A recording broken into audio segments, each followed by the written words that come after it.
Assalamualaikum warahmatullahi wabarakatuh.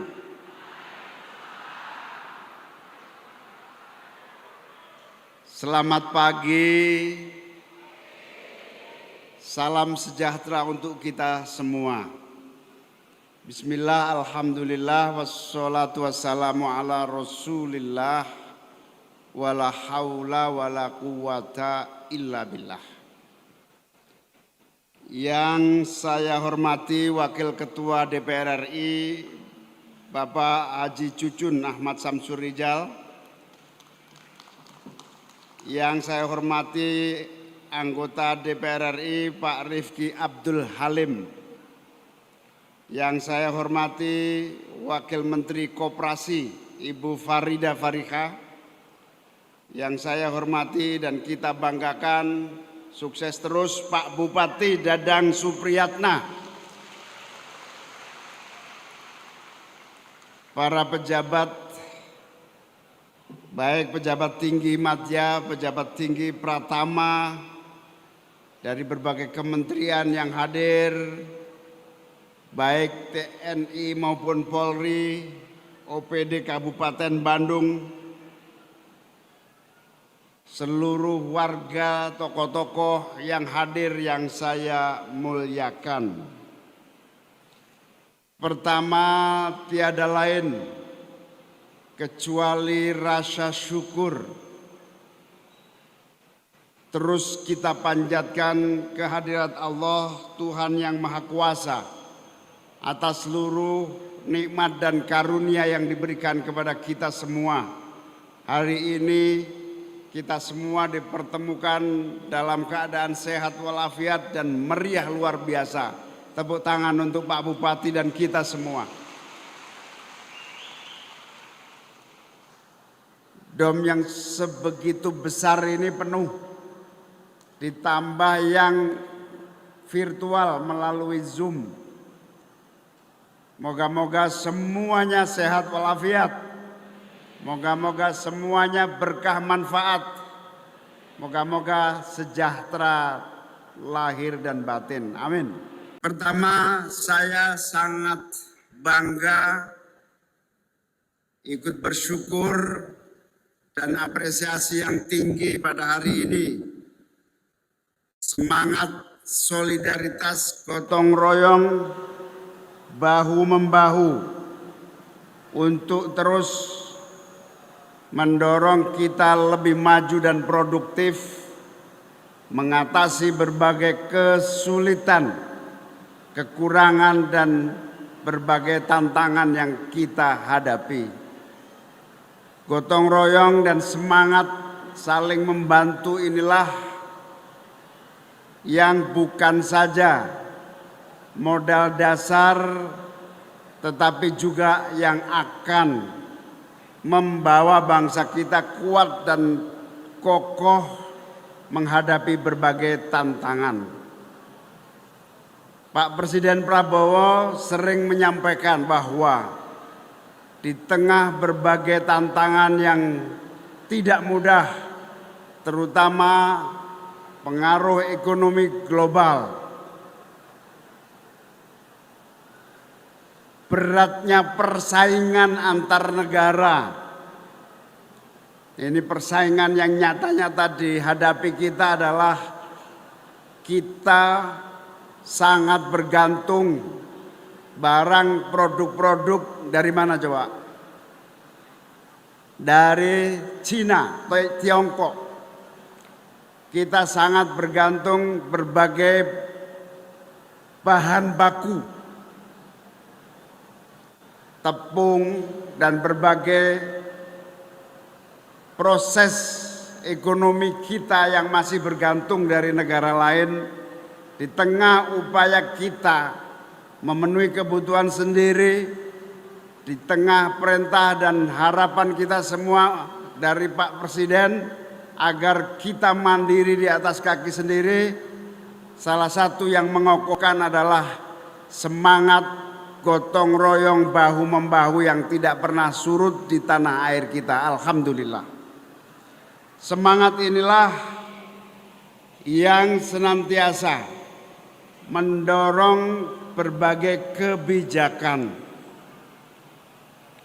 Sejak Pak Prabowo dilantik, orientasi pengambilan keputusan dan kebijakan pemerintahan benar-benar didasarkan kepada kebutuhan pokok yang paling mendasar, yaitu lapisan bawah yang paling membutuhkan.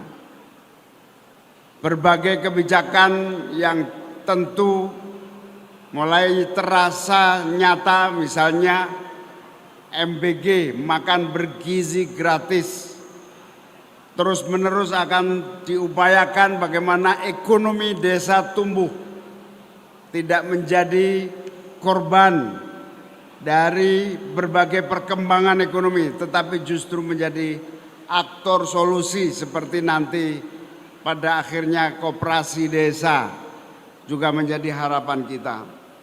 Oleh karena itu, transformasi yang menjadi kebutuhan kita bersama-sama untuk mengatasi berbagai persoalan, terutama kemiskinan, harus terus kita dorong, baik melalui keputusan berbagai pelaksanaan anggaran negara maupun solidaritas dari berbagai pihak di dalam menanggulangi kemiskinan.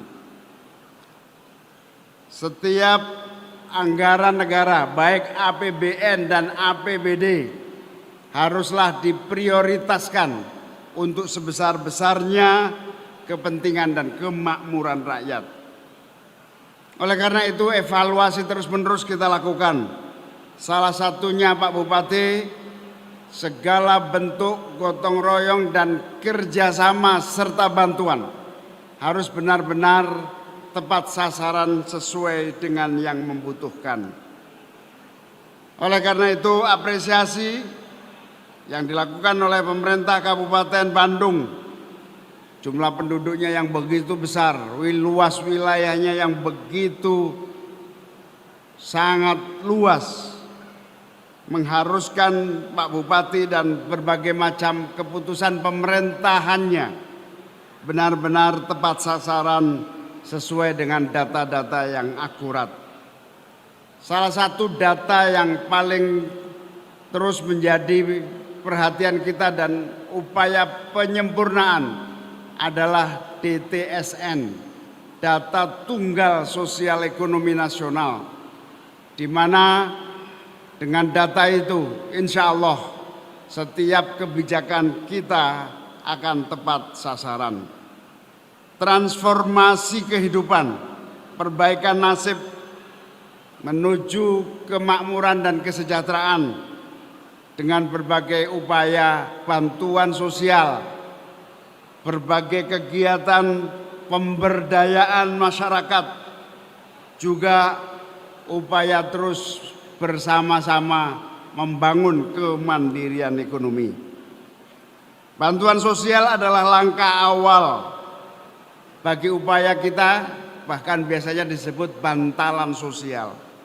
Langkah berikutnya adalah program-program yang berbasis kepada tujuan pemberdayaan. Alhamdulillah, pemberdayaan ini terus kita lakukan, termasuk bagaimana agar seluruh pelaku ekonomi mendapatkan ruang dan tempat yang adil. Pekerja informal terus bergeser menjadi pekerja formal. Pengangguran terbuka mendapatkan solusinya. Pak Presiden di berbagai belahan Nusantara mendapatkan tanah-tanah negara yang masih besar jumlahnya. Insya Allah tanah itu diprioritaskan untuk warga bangsa yang masih membutuhkan minimal 3 hektar bagi pembagian tanah-tanah produktif kita. Begitu juga alat-alat produksi lainnya yang menjadi bagian inti dari pemberdayaan masyarakat. Seperti misalnya warga yang masih produktif harus siap bekerja. tidak menggantungkan kepada bantuan sosial. Dibukalah lowongan-lowongan kerja dan persiapan vokasi, keterampilan, skill untuk bisa diserap di dalam lapangan kerja yang tersedia.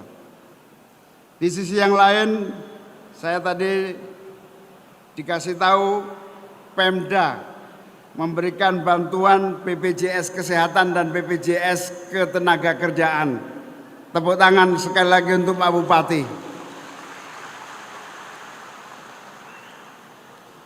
Perlindungan sosial inilah yang menjadi prasyarat graduasi, naik kelas terus-menerus untuk tumbuh berkembang dan maju, sehingga jaminan sosial, jaminan perlindungan sosial, asuransi sosial sudah 96 juta orang yang siapapun dia dalam keadaannya apapun bisa berobat secara gratis. Di sisi yang lain, sebagai semangat gotong royong yang mampu membayar iuran juga harus secara solidaritas untuk terus membantu tumbuh kembangnya BPJS Kesehatan. Yang belum mampu dibantu iuran, yang sudah mampu harus menjadi bagian dari semangat gotong royong kita. Kepada yang masih nunggak peserta BPJS Kesehatan itu jumlahnya 23 juta. Tunggakan ini dalam waktu dekat insya Allah akan diputihkan, dihapus